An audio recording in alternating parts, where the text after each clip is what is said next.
ખોરાક ના લઈએ એટલે એમને તૂટી જાય આ બધું. તો ભલે ને એવું શિષ્યો ઊંઘવાનો વખત આવે, આ મન કેટલું બધું ડેવલપ થયેલું, ચિત્ત કેટલું ડેવલપ થયેલું, 1 મિનિટ આગું પાછું ના થાય, 20 વર્ષમાં 1 મિનિટ આગું પાછું ના થાય, એમાં ડેવલપ થયેલો મન, બુદ્ધિ, ચિત્ત ને અહંકાર એવો ડેવલપ થયેલો. હવે ધૂળ બાંધવા માટે બગડી જાય. આપણે શું ભોગવવું છે? આપણે હવે ઇન્જેક્શન આવ્યા છે, શું કે છે? આવે છે ને સારું સુખી રહેવા પૂરતું. જ્યાં સુધી જીવીએ ત્યાં સુધી સુખી રહેવા પૂરતું. ના, એવું નથી. મરવું એવું નથી, જીવવું તેવું નથી. જયારે છૂટી જાય નથી. પણ આ બધું શેના માટે? આ બધું જીવવા સારું બધા ઘાટ પ્રપંચ છે બધા, કે મને આમ કરો તેમ કરો. તો આ તો સહેજા સહેજ થઈ જાય ને તે સાચું. ડાક્ટરો અહીંયા આવીને આ બધું કરી જાય છે બધું. તો ડાક્ટરો ની થઈ છૂટવા નથી દેવા જોઈએ કે છે, કામ લાગશે જગત ને. એટલે એ ટેકો આપવા માંગે. નવું શરીર ફરી કામ જ લાગે ને. એ નવું શરીર થાય એ વહેલું કામ લાગે જવાની. હા, એવી ભાવના કરી ને, બધાને ભાવના કરી. અમે જુદું કરશું જુદું. શરીર તો હવે હિન્દુસ્તાનમાં આવે એવું નથી લાગતું. હવે બીજી જગ્યાએ જાય એવું લાગે છે. પેલો રાવજીબીન તો વાત કરી હતી, મેં એનું શું કર્યું? એ વાત કરી હતી કે આપણે જવું છે રાત્રે નિરાંતે સૂક્ષ્મમાં ફરવા લઈ જાઓ. રાત્રે નિરાંતે સૂક્ષ્મમાં ફરવા લઈ જાઓ એવું કહ્યું હતું ને. હા, પછી તમે તો કશું હંદેવો મોકલ્યો ના, પણ ફરી તમે તબિયત ગરમ થઈ ગઈ ને તો અમને ભેગા થાવ ને તો 2-5 દાડા સત્સંગ કરવું પડે, બધું કરવું પડે, સૂક્ષ્મ નો હોંધો મળવો જોઈએ, એનું લેવલ આવવું જોઈએ, ત્યાર પછી બધું કામ થાય. લેવલ આવ્યા વગર શી થાય? તમને બધી જગ્યાએ શ્રદ્ધા હોતી નથી. અરે અમે બધે જવા મારો છું, બધે ઈશ્વર નો રૂપ છે. હા, ત્યાં સુધી તો ગજવું કપાય એ બધું એટલે પેલા ગુનેગાર કરે.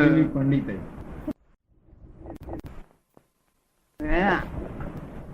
થોડા દાડાથી આ સંસારથી નિર્લેપ રાખવું પડે, 4-5 દાડા.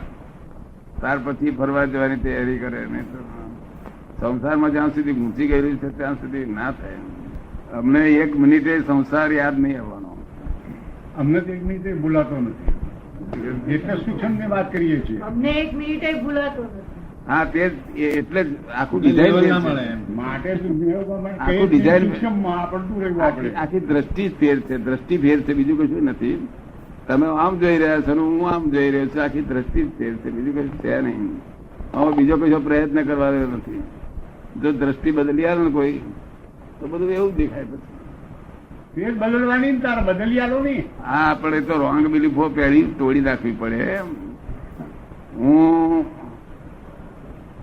વિષ્ણુભાઈ છું એ પહેલી રોંગ બિલીફ છે.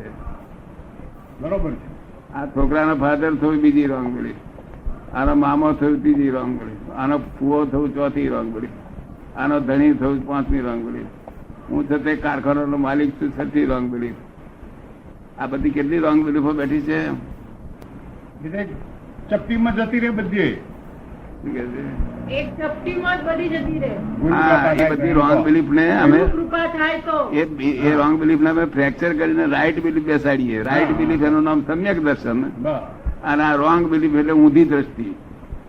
આ ઊંધી દ્રષ્ટિથી સંસાર અને સંસારના હેતુઓ અને બધા ભૌતિક સુખો ને એમ જ રચ્યો પચ્યો રે. તેથી સમ્યક દર્શન થયું એટલે થઈ ગયું, ઉકેલ આવી ગયો. એટલે પ્રસંગમાં થોડો વખત રહેવું પડે.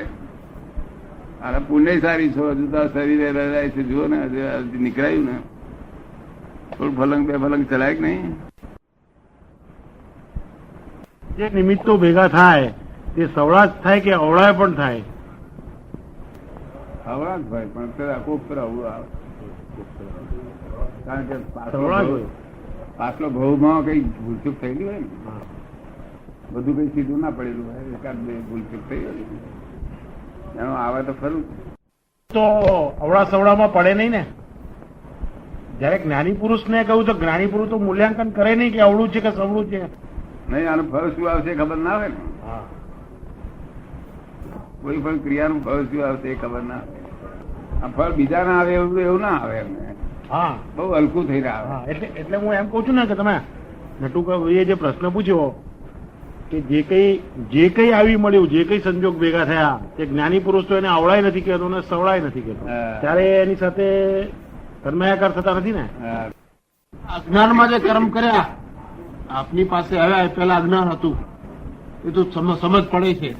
એ જેટલા ધંધા કર્યા અને અત્યારે તો બનતા સુધી કોઈ થાય નહીં એટલી ખાતરી, પણ જે પહેલા કર્યા તો ભોગવવા પડશે ને. તો ભોગવત. એના કેટલાક બીજ ઉડી ગયા. કર્મોપાધિ ભસ્મીભૂત કરે છે એ જ બાવીએ છે.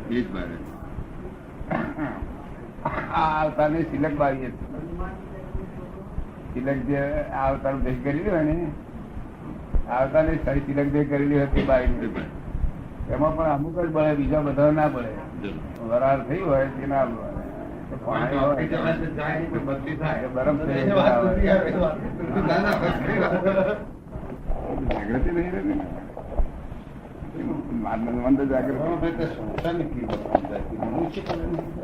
અમને તો ક્ષણે ક્ષણે યાદ રહે. હા, તમે તો સમય મારો એ સમયની બહાર ના, છે એટલે એટલે તમારે તમે છે તે એવું ભાવના કરો ને કે આ દાદા કરે છે એવું, એટલે તમને થોડું થોડું મળતું જાય ને. બસ આ તો જોઈને શીખવાનું. 20 વર્ષે બાળકો ના થાય.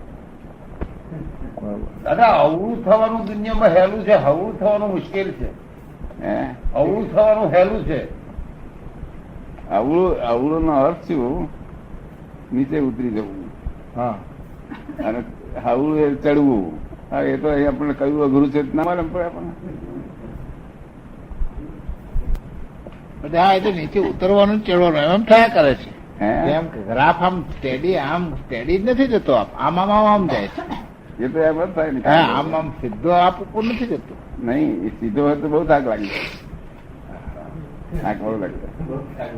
આ તો બધું નીચે પડવું, પાછું ઉપર જવાનું. હા, સ્ટેશન આવે પગથિયાં. તાવમાં એવું આ શેર બજારમાં જોઈને તે આવો ને રેખાઓ બધી હા. શેર બજારમાં હા, બધે